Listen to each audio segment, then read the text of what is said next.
Good morning and welcome to the Morning Scoop for Tuesday, March 9th. This is your daily Buckeye fix. I'm Tom Orr. The Minnesota game is in 177 days. The game against Michigan in 263 days. Ohio State will kick off its spring football practice in just 10 days, almost here. Ryan Day has brought a lot of positive things to Ohio State since he took over as the head coach at the end of the 2018 season. One of them is that now, thanks in part to Day's reputation, it is pretty much a given that the Buckeyes will sign one of the very best quarterbacks in the nation in virtually every recruiting class. They have landed a quarterback ranked as a five-star prospect by at least one recruiting service in either recruiting or the transfer portal in 2019, 2020, 2021, and they currently have the top-ranked overall player in the entire class, Quinn Ewers, committed for 2022. Buckeye Scoop recruiting analyst Marc Givler joins me. And Marc, what is it about Ryan Day that makes quarterbacks want to come play for him? Just his track record. I mean, you look at the season Dwayne Haskins had, you look at what Justin Fields has been doing, and he's got a great reputation as a guy who's going to develop quarterbacks. You're going to put up big numbers. You're going to have great receivers to throw to and play in big games. And once you get that reputation like Ryan Day has, and like we see Lincoln Riley at Oklahoma, quarterbacks just seem to gravitate towards certain guys, and right now Ryan Day's a hot name. Well, as I mentioned earlier, they have the top overall player for the class of 2022 committed in Quinn Ewers. He is the quarterback out of Southlake, Texas. He had been committed to Texas and then flipped to Ohio State, and there was a lot of concern from our folks on our board that after Steve Sarkisian took over the UT job that Ewers might flip back. And you never seemed like particularly concerned about that. So why have you been so confident that he will, in fact, stay with the Buckeyes? I just think once you make the mental leap that he made to decommit from the in-state powerhouse, the childhood, dream school, it's not like he didn't know Tom Herman was on the hot seat when he did that. I think he had all the information he needed. So there really was no concern. I think once you make a leap like that, it's very hard to go back. Once you've made that decision, there was a lot of thought that went into that. There was probably a lot of stress and anxiety that went into that. And so to be able to bring yourself to make that decision, you're gone at that point. It's very, very difficult to go back. Regardless of what happens. And again, he knew Tom Herman was on the hot seat. He could have very well waited a month or two to see how that played out. So clearly he was over, the whole situation, and he was ready to make a commitment to Ohio State. And it's one of those things. I mean, it's kind of the opposite of what we talked about recently with Will Johnson, where it's like, the longer that went coming out of that visit he made to Columbus, it was like, the mental hurdle it's going to take him to, not only spurn Michigan, but to go to Ohio State was just so incredible that it was going to be hard to overcome that mental hurdle. So Ewers overcame that hurdle. Once guys are able to overcome that, there's no looking back at that point. Well, as of right now, it is looking like most of the top programs are now pretty much set at quarterback for 2022. That's something that, you look at that and you think, okay, then maybe the musical chairs will have stopped if everyone sort of has their quarterback now. Texas landed a quarterback commitment from Malik Murphy, who's a five-star prospect from California. Alabama has five-star Ty Simpson from Tennessee. Clemson has Cade Klubnik from Texas. Georgia has five-star Gunnar Stockton from in-state.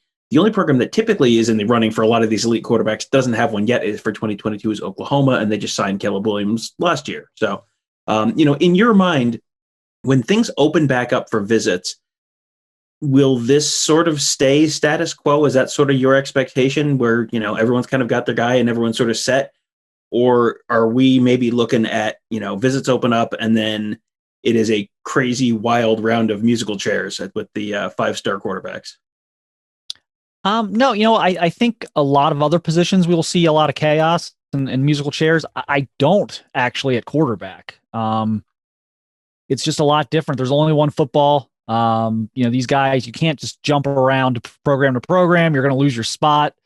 You decommit from a program like Clemson or Alabama, and you could fall to a mid-tier Power 5 program because everyone else is going to have their guy. So you got to be really careful, from a prospect standpoint, you got to be really careful what you do here.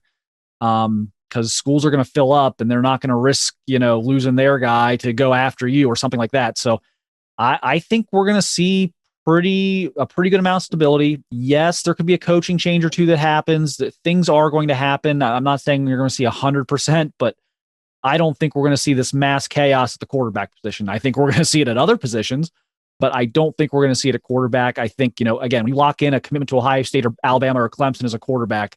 There's a lot that goes with that. And it's really, it's not as easy as a receiver or a defensive back to kind of flip around.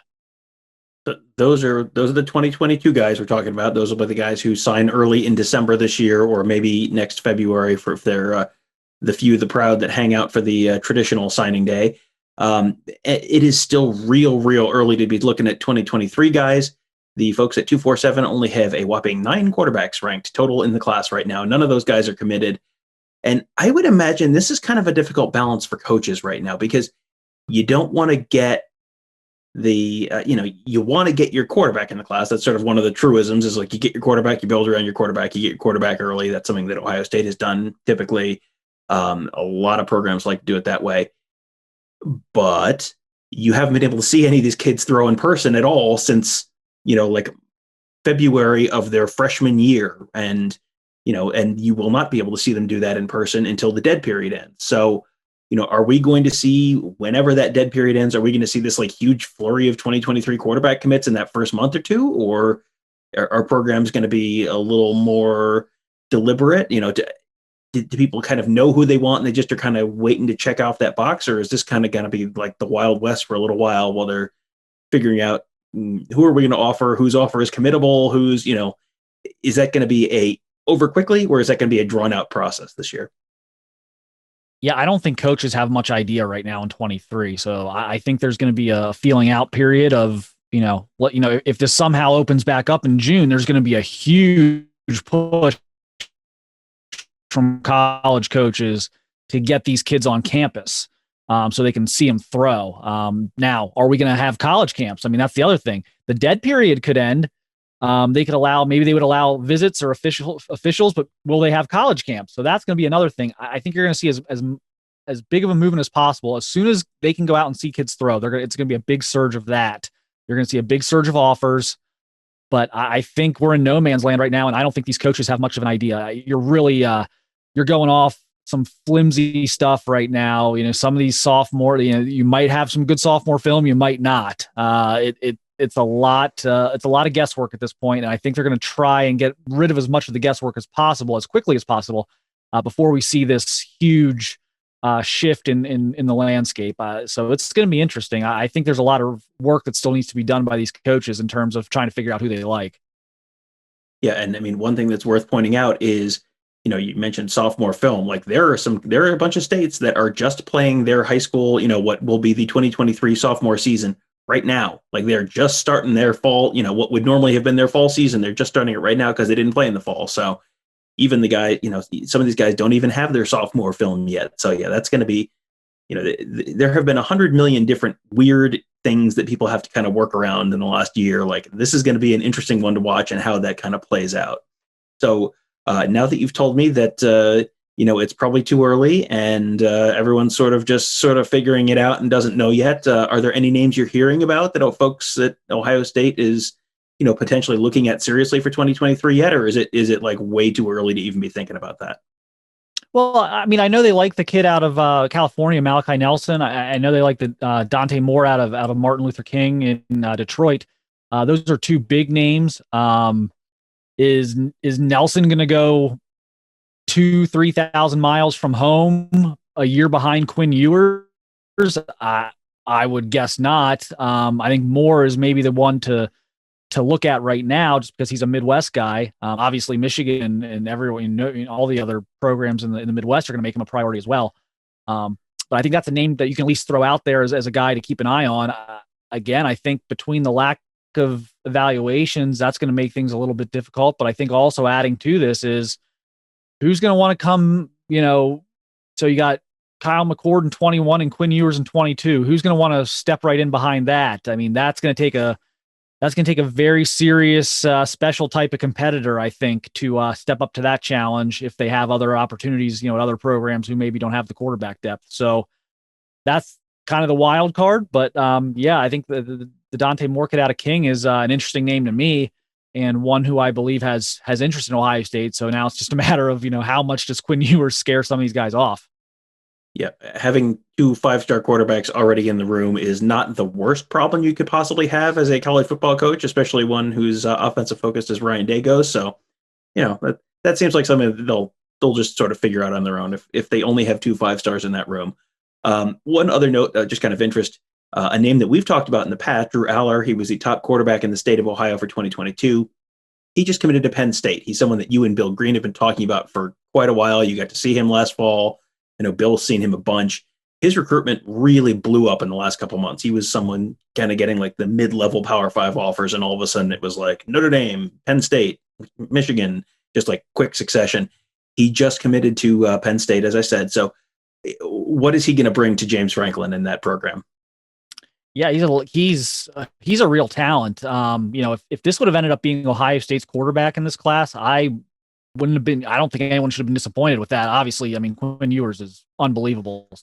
So, everyone should be excited about that. But if Quinn had, stuck with Texas and Ohio State had ended up with someone like Drew Aller, I think that would have been just fine. He's big, he's athletic. He's a little raw. He's really only focused on quarterback for about 3 years now. But just the growth has been amazing just from last year to this year. Getting more accurate, getting mechanics are better. He's if you look at him, he's a big 6'5" kid, and you think he's like a prototype, pocket guy, but he can get out and move. He's a really good athlete. He's tough. He's burned a lot of really good defenses, a lot of really good programs in Northeast Ohio. I think very highly of him. I think he's, conservatively, he's a top 10 kid in Ohio for the class. I think he could be a possible top 5 kid in Ohio's class in 22. So I think he's a really good talent. And so it's just a matter of, of course, the coaching and the direction he'll get. And I know Penn State's got another kid committed. They've got another quarterback out of Central Pennsylvania committed. So that's going to be kind of interesting how they navigate the two quarterback situation. But obviously their numbers are very low there right now. So they needed to take 2. So that's always going to be, an interesting thing to watch. But, great get for Penn State. And I think Drew could be a multi-year starter there. Well, last night you dropped your weekly column, touched on a number of different topics, including Penn State starting to schedule official visits, which you, dear listener, if you've been paying attention, are going, wait a minute, they can't schedule official visits yet. It's like, well, it might be a little optimistic, but they're starting to schedule official visits. So you can read all about that in Marc's column. But the biggest piece of news in there, though, was one of Ohio State's top defensive tackle targets is pushing back his commitment. And you think that could actually be pretty good news for the Buckeyes. Kristen Miller, Cedar Grove High School in Georgia, 4-star defensive tackle, a guy that they got in on a little bit late. They offered him, I believe, right at the beginning of February is when the offer went out. And they've been kind of full speed ahead ever since, trying to get him.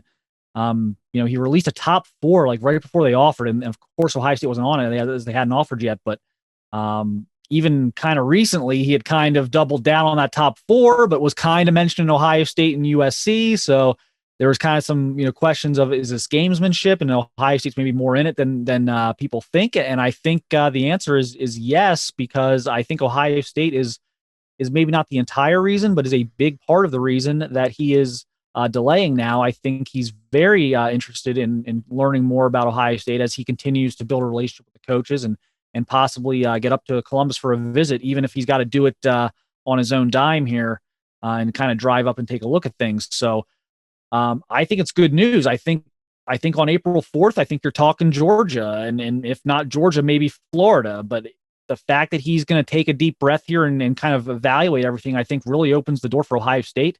There's been some coaching changes at his high school over the years. It's not the same staff that was in place when Larry Johnson recruited Antoine Jackson out of the same high school program. But there are some holdovers on the staff and just in the school in general. So there's some familiarity there. And obviously he's going to get some great feedback. If he talks to Antoine Jackson, he's going to get some great feedback on Larry Johnson that way as well. So, it's something that makes sense as we see Georgia continue to land defensive tackles as well. That's another component to watch here is, Ohio State's going to be able to sell that. They don't have a defensive tackle in this class right now. They're, going to take a couple, I would assume, and certainly have prioritized him recently, and they're going to try everything possible to make him take a look at that depth chart and maybe take a look at Georgia's depth chart. And so we'll see. Like I said, I think my optimism levels are much higher now that he's going to, kind of reset things here. Well, you can find that report as well as the rest of Marc's column at BuckeyeScoop.com. Yeah, that posted just last night, so it'll be right at the top of the front page as you were listening to this. So make sure you check that out. Also, make sure you check out all of our other great content. Gerd just wrote a fantastic piece on Tyleik Williams, who is the massive interior defensive lineman who is he has been one of the guys getting a lot of buzz during this offseason. Really good piece from Gerd that dropped yesterday. Make sure you check that out. But we have an incredible team of insiders. Just about any day you go there, you're going to find something that's like, oh, that's really good. I learned a lot. I enjoyed reading that. And I'm smarter than I was when I clicked on that article just 30 seconds earlier. So always worth checking out all of our great content at BuckeyeScoop.com. And as well as our Ask the Insiders board, we've got a ton of very good, very active threads going right now on a million different topics. If you can't find something you're interested in talking about there, you might just not be an interesting person. I don't know. I don't want to judge. We're not here to judge, but that's just my personal takeaway. It says more about the board than it does about you. It's nothing personal. So make sure you check that out at the Ask the Insiders board at BuckeyeScoop.com. And also make sure you check out all of our great podcasts. They're on Apple Podcasts, Google Podcasts, SoundCloud, Spotify, Spreaker, wherever you get your podcasts. You can get our podcasts. Just search Buckeye Scoop to find all of those. You can subscribe right there. Also leave us a 5-star rating and review. And also make sure you subscribe to our YouTube channel, youtube.com/Buckeye Scoop. We post just about everything there: podcasts, interviews with coaches and players, camp footage, you name it, it's there. And if you subscribe, just hit that subscribe button at youtube.com/Buckeye Scoop. Then you'll get a little pop-up notification every time we post something, and you can say, hey, I'd be interested in that. And then you click right there and it takes you right there. We are making your life as easy as we possibly can. All you have to do is subscribe to youtube.com/Buckeye Scoop. That'll do it for today. Thank you guys for joining us. Have a great day. We will talk to you tomorrow.